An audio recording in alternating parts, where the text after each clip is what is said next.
Hey, what up? It's Arona, aka Cinematic Cisse, and today I'm giving my review on Black Adam. I like Black Adam despite what critics say. I thought it was to be some little corny movie that they've been playing lately with superheroes, but I actually quite enjoyed it.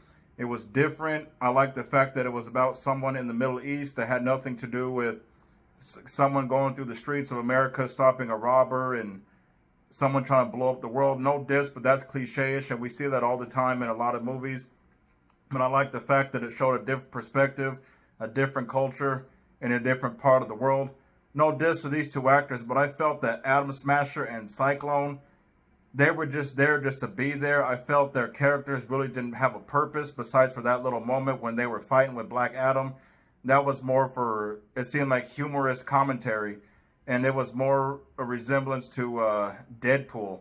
But shout out to them. Pierce Brosnan, one of my favorite actors, did a good job as Dr. Fate. The Hawkman, forgive me if I said his name wrong.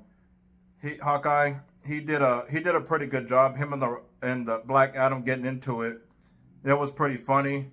I felt some of it was a little overboard sometimes with the joking, but I understood what they were saying, and I really thought for a moment, this is a little spoiler for those who haven't seen it, just for warning.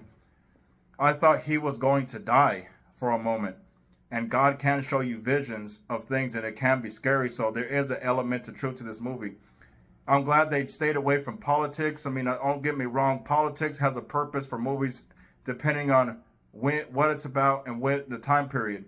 But there is some sort of political message in there that they're trying to say to certain people. I don't want to get into all that, but it's to a certain country and certain people to stay out of their affairs.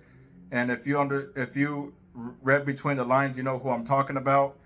I mean, like I said, I'm not a political person. I'm not getting into all that, but I'm glad it was something unique, something different, something in a different language, something that we really haven't seen before. And that's pretty original. Shout out to The Rock. Shout out to the whole cast and crew. I will see it a second time. If you haven't seen it, I suggest you check it out. We banging.